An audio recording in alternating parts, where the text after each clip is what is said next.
Hi, I'm TBABY, I'm a dude. Today, I'll be taking you through my character design process. Before we get into it, just want to say my Draw This in Your Style is still up, and if you want to participate, make sure you join the Discord, and please do not make me blonde. I'm not blonde. Anyways, here is TBABY's Guide to Character Design. First, I consider 3 things while making a character: purpose, context, and aesthetics. First, I figure out the purpose, which is why do I want to make this character? Let's just say I want to make a character for a story. Great! Figuring out why you want to make a character can already help with some design elements, such as how much detail do I want this character to have, what do the color schemes need to be. Because if I were to make a character for an animation, going in, I know I can't have any complex shapes or designs because that wouldn't be efficient to animate. And so now that we know the purpose of this character, which is to be a part of a bigger story, we must consider the context, which is what is the story about? What are the rules of this universe? Questions like this can help influence your character designs greatly. Because if I were to make a medieval fantasy world, then I'm not going to design a futuristic alien to go in it, because that doesn't fit within the context. And now aesthetics can be influenced by context greatly, or they can be independent. For example, the OC I designed in this video, I had figured out the aesthetics first before even considering the purpose or context. So let's look at an example, my Sona TBABY. TBABY's purpose was to be a representation of myself online. I wanted TBABY to be easy to draw and recognizable. And since TBABY has no real context to fit into, I could focus purely on aesthetics, which in this case would be the easy to draw part and the recognizability. So I made the design inherently simple, limited colors, cartoonish features, so that it could be easy to draw.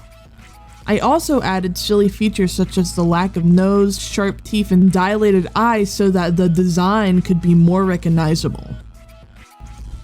So focusing on the piece now, this is actually the character I designed for this video. And going back to what I said earlier, I already kind of had an idea of what I wanted them to look like in my head, because I already made that doodle and I got really attached to it, and I just wanted to make it into a character. I really wanted this character easy to draw so that I could practice coloring on them, because I think coloring is one of my weak points and I just want to get better at it constantly. And so that was the main inspiration, is I wanted this character to be very colorful and fun, and I decided that they are like a little failed science experiment, and essentially they're like an amalgamation of Jello and chameleon DNA in a human body. And it's very silly, and I really like how silly it is.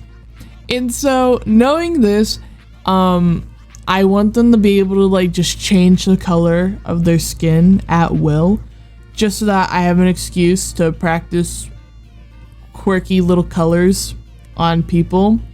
And also, it gives me an excuse to shade without any sort of rhyme or reason and just make everything shiny. That was the main reason I gave him this backstory to begin with, but I have more characters.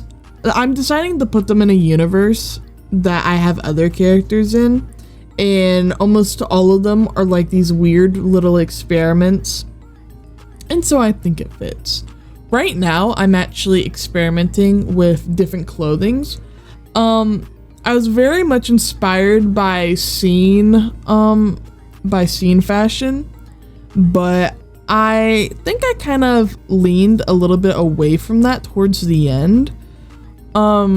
Looking back on it now, I think I kind of wanted to do that too, but I just wasn't feeling it in the moment, so I didn't. But they're a character that I just really want to do like studies on and be able to practice anything with, so I'll definitely be drawing them in more outfits. And I totally forgot to mention, but their name is Gooby, because I think it's really silly and it fits. So earlier I mentioned how Gooby is a failed science experiment, and so this does mean that Gooby is in a facility, But none of the scientists care if they're like out of their enclosure at all, because Gooby's absolutely harmless. And Gooby quite literally can't do anything except change colors and just be extra squishy. They usually just change colors off of preference. It's not emotionally based at all. They'll just often see a pretty color and they'll go, I want to look like that today. And that's essentially how it is. Gooby is very stupid given they are mixed with Jello and Chameleon. So they're not the brightest, but they are just an absolute ray of sunshine.